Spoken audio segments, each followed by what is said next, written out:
জানেন কি, মেয়েরা সবসময় বাস্তবতার কাছে অসহায়। কখনো তার পরিবারের কাছে, কখনো তার স্বপ্নের কাছে, কখনো ইচ্ছের কাছে, আবার কখনো তার ভালোবাসার কাছে। জানেন কি, একটা মেয়ে তার জীবনের প্রত্যেকটা সময় অন্যের জন্য বেঁচে থাকে। জন্মের পর বাবা মায়ের জন্যে, বিয়ের পর স্বামীর জন্যে, আর সন্তান হবার পর সন্তানের জন্য। তার জীবনের কোনো চাওয়া পাওয়া থাকে না। যেটা থাকে তা হলো সবাইকে নিয়ে বেঁচে থাকার স্বপ্ন।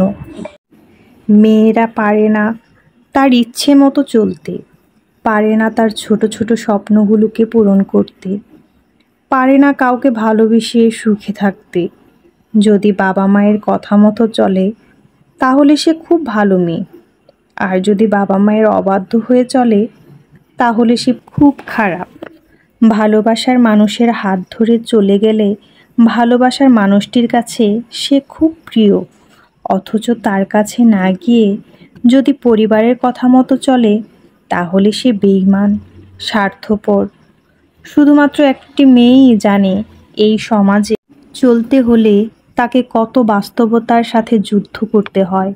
মেয়ে মানে কিছু করার আগে হাজারবার চিন্তা করতে হয় এই সমাজ কি বলবে।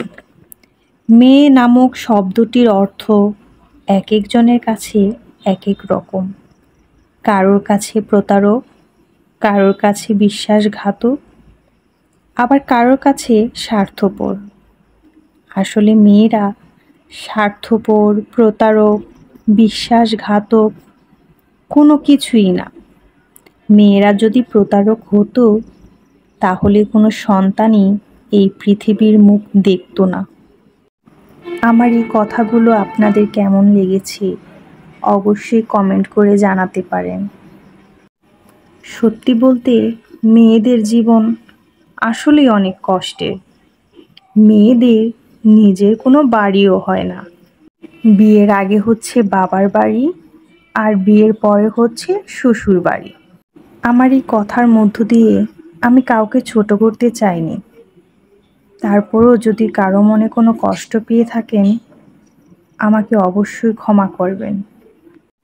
আর সকলে আমার পেজে লাইক এবং ফলো দিয়ে পাশে থাকবেন, এবং ভিডিওগুলো যদি ভালো লাগে অবশ্যই লাইক, কমেন্ট, শেয়ার করে দেবেন।